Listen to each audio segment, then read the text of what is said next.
Assalamualaikum Ibu. Waalaikumsalam. Dengan siapa? Perkenalkan sebelumnya dengan Fadilah Ayurnisa, Ibu bisa panggil aku Dila. Oh iya, perkenalkan juga saya Husna Tulihni. Kamu bisa panggil saya Husna. Tadi perjalanan dari rumah ke sini lancar nggak nih? Ya, Alhamdulillah untuk perjalanannya lumayan lancar. Macet nggak? Biasanya kan macet ya kan? Iya, karena aku ngelewatin kayak pasar gitu, jadi ya perjalanan agak sedikit macet dikit. Tapi aman lah ya. Aman, Alhamdulillah. Oke, sebelumnya ada apa nih datang menemui Ibu hari ini? Tujuan saya untuk menemui Ibu pada hari ini tuh saya mau konseling. Sebelumnya kamu tahu nggak nih apa itu konseling? Untuk konseling sendiri saya belum tahu apa itu konseling. Oke, karena kamu belum tahu, saya jelaskan terlebih dahulu ya apa itu konseling. Kamu siap? Siap. Oke, konseling adalah suatu proses penyelesaian masalah di mana kamu sebagai konseli dan saya sebagai konselor, dan dengan tujuan menyelesaikan permasalahan yang sedang kamu hadapi. Dan juga di sini ada beberapa hal yang harus kamu perhatikan untuk saat melaksanakan sesi konseling ini. Yang pertama, ada kesukarelaan. Kamu datang ke sini dengan sukarela tanpa paksaan dari pihak manapun dan dari siapapun. Apa kamu sukarela datang ke sini? Iya, saya bersukarela untuk datang ke sini. Nah, yang kedua juga ada keterbukaan. Kamu terbuka untuk bercerita nih permasalahan yang sedang kamu hadapi terhadap kepada saya tanpa ada yang ditutup-tutupi. Dan yang terakhir ada kerahasiaan. Kerahasiaan di sini semua permasalahan yang sedang kamu hadapi, yang sedang kamu ceritakan ke saya, apapun yang sedang dilakukan saat ini tidak akan pernah saya bocorkan ke pihak manapun. Karena dari kerahasiaan ini, rahasia yang kamu jaga, rahasia yang sedang kamu ceritakan ke saya akan aman. Ya. Apa kamu paham? Ya, saya paham. Nah, kamu boleh nih cerita masalah apa yang sedang kamu hadapi. Ya, baik. Sebelumnya terima kasih buat Ibu udah bersedia untuk saya bercerita dengan Ibu. Untuk itu mungkin saya di sini akan sedikit cerita terkait masalah yang saya hadapi. Di sini saya kuliah. Nah, di sini saya mengikuti kegiatan dan di satu sisi saya tidak bisa untuk mengatur perkuliahan dan organisasi gitu. Nah, saya bingung gitu. Kadang saya ada tugas tapi saya malah kayak belum bisa terselesaikan karena ada banyak pikiran yang harus saya fokuskan juga ke organisasi terkait tanggung jawab saya terhadap organisasi itu sendiri. Mungkin itu yang saya rasakan pada saat hari ini. Kalau organisasinya tuh kamu ikut organisasi apa? Untuk organisasinya saya ikut organisasi himpunan yang ranahnya ke prodi. Mungkin itu aja. Posisi kamu di sana itu sebagai apa? Posisi saya di sana saya menjabat sebagai sekretaris bidang. Lumayan ya, agak penting ya di sana. Iya, tanggung jawabnya sangat penting. Iya. Nah, karena kamu tuh belum bisa memanajemen waktu nih antara kuliah kamu, organisasi kamu gitu. Iya, betul sekali. Nah, karena menurut kamu nih, apa sih yang penting dari kedua hal tersebut yang kamu prioritaskan? Oh ya, baik. Terkait apa yang penting sebenarnya balik lagi saya tujuan kesini buat kuliah untuk mendapatkan ilmu gitu ya, pasti saya akan prioritaskan ke tujuan kuliah saya yang pertama. Seperti itu. Kalau kuliah kan pasti kamu banyak tugas juga ya kan? Ya. Dan juga organisasi, di satu sisi organisasi juga ada tanggung jawab yang harus kamu pegang. Iya, betul. Karena kamu sudah memprioritaskan ke kuliah kamu, berarti kamu harus lebih mengutamakan kuliah kamu. Kalau misalkan ada tugas atau misalkan di satu sisi kamu sedang ada tugas tapi ada organisasi, di satu sisi kamu lebih mengerjakan yang mana dulu biasanya? Biasanya kalau misalkan ini terkait kuliah atau organisasi, saya lihat yang waktu-waktu tertentu dulu, seperti kalau misalkan emang ada tugas yang lebih ke mepet deadline, mungkin saya bakal ambil yang mepet deadline. Cuman balik lagi, ketika saya ada tanggung jawab di organisasi, saya lebih mempertanggungjawabkan tentang tanggung jawab saya ke organisasi tersebut. Kamu capek nggak sih dengan melakukan hal tersebut dalam 2 hal yang bersamaan? Ya betul, sangat capek sekali Iya, karena membagi waktu itu sulit dan fisik pun saya agak sedikit apa ya, berkurang kayak kurang gitu. baik gitu ya. Iya, terkait waktu tidur dan lain-lainnya. Capeknya tuh yang gimana? Capeknya ya Capek karena pusing ini atau karena emang capek fisik tapi nggak berpengaruh sama pikiran kamu gitu? terkait itu capek semuanya sih, terkait Hmm. fisik, terus apa ya, segala-galanya lah. Capeknya ya saya harus meluangkan waktu saya untuk kegiatan yang udah saya ambil gitu. Iya. Tidak ada istirahatnya. Ketika saya ada tugas itu pun saya harus mengerjakan tugas itu terlebih dahulu. Jadi pikiran saya tuh ketika selesai kuliah pasti saya ikut kegiatan, yaitu capeknya di situ. Seharusnya saya bisa refleks. Iya, refreshing dulu gitu Iya. ya. Nah, tadi kamu cerita, kamu seneng nggak sih di satu sisi apakah kamu senang ikut organisasi, terus kayak kuliah juga seneng dari teman-temannya gitu? Hmm, Enjoy nggak nih ikut organisasi ini? Kan kadang kala ada yang ikut organisasi kayak agak tertekan nih karena tugas dari kuliah banyak, organisasi banyak gitu. Tapi ada enjoy-nya nggak sih? selama ini sih ya 50-50 ya. Kadang kita juga bisa bisa relaxnya itu gara-gara kita bisa ketemu teman banyak. Terus mereka kadang juga ada suka ngebantuin. Nah, cuman satu sisi lain yaitu ketika kita ada permasalahan di masalah tugas gitu, dan itu kita nggak mungkin tugas itu kita serahkan ke teman kita, tapi balik lagi kayak gitu harus kita yang ngerjakan, bukan orang lain. Itu sih permasalahan saya. Iya, karena itu kan salah satu dari tanggung jawab kamu ya kan? Iya. Nah, karena kamu belum bisa nih memanage waktu, kamu seharusnya kamu itu harus lebih memprioritaskan mengerjakan salah satu prioritas kamu. Iya. Apakah kamu di sini sudah kayak mengatur jadwal, kayak misal tugasnya untuk minggu depan, tapi kamu udah kerjakan lebih awal. Terus karena terhalang di organisasi nih, mungkin ada waktu sejam atau 2 jam kamu bisa kerjakan tugas kamu, lanjut ke organisasi kayak gitu, atau emang kamu ngerjakan ya udah sesuai alur aja? Untuk saat ini karena saya masih belum bisa membagi waktu dengan baik, justru ini saya konseling ke ibu. Saya mau mencari solusi gitu, bagaimana mencari waktu yang lebih baik terkait memprioritaskan antara kuliah dan organisasi itu sendiri sih. Kayak gitu. Kalau menurut saya, kamu itu harus membuat nih, kayak membuat di buku atau di catatan HP atau dimanapun yang mudah kamu lihat dan mudah kamu ingat. Kamu menuliskan kayak memprioritaskan nih apa dulu yang memang harus kamu kerjakan, yang penting yang kamu prioritaskan. Iya. Terus kayak misalkan kamu untuk misal 2 jam untuk kamu mengerjakan tugas nih, kamu harus menyelesaikan nih 2 jam itu mengerjakan tugas. Karena misal di jam 1 dan jam 2 kamu ada waktu luang nih, kamu bisa mengerjakan tugas.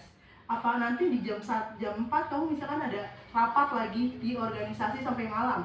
Nah, ada waktu jam 3 sampai jam 4 itu kan kamu bisa istirahat dulu. Kayak kamu bisa main dulu atau bisa main HP kayak tidur-tiduran kayak gitu. Yang penting kamu itu bisa membuat rencana-rencana apa yang bakalan kamu kerjakan dalam 1 hari. Kayak gitu. Iya. Ya dari situ jadi saya lebih ke menyendiri, terus kayak pusing, banyak beban. Jadi kayak apapun saya rasa selalu kebawahnya ke emosi, susah tersenyum kayak gitu. Terus disapa orang pun saya terlihat kayak jutek atau bagaimana, murung seperti itu karena saya banyak pikiran di situ. Sini saya pengen rasa lebih relax lagi, itu bagaimana ya kira-kira? Oke, karena kalau misalkan tadi kamu kan saya sudah memberitahu nih apa yang harus nggak kamu lakukan, kayak yang bisa kamu terapkan dalam kehidupan kamu untuk manajemen waktu kamu ya kan. Kalau dari yang saya bicarakan, apakah kamu akan menerapkan hal tersebut di kehidupan sekarang ini, atau ya udah nanti aja deh ngapain juga diterapin atau gimana? Untuk saat ini karena saya sudah diberikan saran, otomatis saya akan mengambil saran yang ibu telah berikan kepada saya, karena saya di sini tujuannya untuk mendapatkan saran dan menjadikan diri saya lebih baik lagi ke depannya. Nah, apa yang harus kamu lakukan kalau misalkan kayak gitu? Kalau saya kayak gitu lagi, mungkin saya bakalan bimbingan konseling lagi gitu kepada ibu, bagaimana saya menyelesaikan masalah yang saya hadapi saat Kamu ceritakan nanti. lagi Iya, gitu. iya gitu. Kalau untuk menyelesaikan manajemen waktu kamu itu, kamu apakah mau membuat kayak reels gitu, kayak membuat apa tuh, perencanaan-rencanaan? Hmm, untuk saat ini sih saya keniatan ada tujuan Membuat, seperti itu uh, membuat. Nah, kalau membuat itu kamu lebih awal itu biasanya kamu kerjakan tentang apa? Kalau misalkan kamu membuat rencana, Pasti saya akan seperti tadi saran ibu yang telah diberikan kepada saya akan memprioritaskan kuliah saya terkait tugas dan terkait dunia kampus dulu, baru saya menyelesaikan tanggung jawab saya ke organisasi itu sendiri. Oke, berarti kamu udah tahu nih apa yang akan kamu lakukan untuk kedepannya ya kan? Iya, betul. Kamu akan membuat suatu perencanaan untuk kuliah saya terlebih dahulu. Untuk kegiatan gitu ya. Oke. Dilihat dari permasalahan yang sedang kamu hadapi, sepertinya kamu membutuhkan hal-hal yang bisa merilekskan diri kamu. Salah satunya yaitu tersenyum. Iya, saya akhir-akhir ini sedikit murung dan kalau disapa teman mungkin sedikit kayak emosi gitu. Jutek gitu ya. Iya, jadi kayak terlihat lebih tidak apa ya, dilihat tuh kayak diem gitu, kayak sombong, padahal saya di sini memang lagi ada masalah. Kayak gitu. Nah, sebelumnya saya mau menjelaskan apa itu. Di sini saya bakalan menerapkan nih teknik terapi senyum. Apa kamu bersedia untuk melaksanakan terapi tersebut? Ya, tentu saya bersedia. Oke, sebelumnya saya jelaskan ya terapi senyum itu apa. Nah, terapi senyum itu adalah di mana kamu, salah satu medianya itu kaca atau cermin. Di situ kamu bisa merilekskan atau merefleksikan perasaan kamu lewat ekspresi-ekspresi kamu yang tertahan. Kamu paham? Paham. Nah, karena di sini salah satu media yang harus dalam terapi senyum itu adalah kaca, di sini saya sudah menyediakan kaca untuk kamu. Di sini kamu bisa melihat apa yang kamu lihat dari kaca ini. Untuk di kaca ini saya lihat ada diri saya pribadi yang banyak pikiran dan masalah yang membuat saya jarang tersenyum, banyak emosi, suka murung. Mungkin itu yang bisa saya lihat saat ini. Nah, jika itu yang kamu lihat, karena kamu untuk mengurangi perasaan sedih kamu, murung kamu, banyak pikiran kamu, oke, kita terapkan bagaimana nih cara senyum yang baik. Oke, kamu bersedia? Kau udah siap? Ya, siap saya. Nah, kamu perhatikan kaca ini. Kamu tarik bibir kanan kamu 2 cm. Kamu tarik bibir kanan kamu 2 cm. Ya. Ini. Bibir kiri 2 cm. Apa kamu sudah rileks dengan tersebut? Belum. Oke, untuk yang kedua kamu bisa perhatikan lagi kacanya. Kamu jari telunjuk kamu di ujung bibir, di sini. Ya. Jempol kamu di sini. Ya. Tarik ke atas. Saya hitung sampai 7, oke? 1, 2,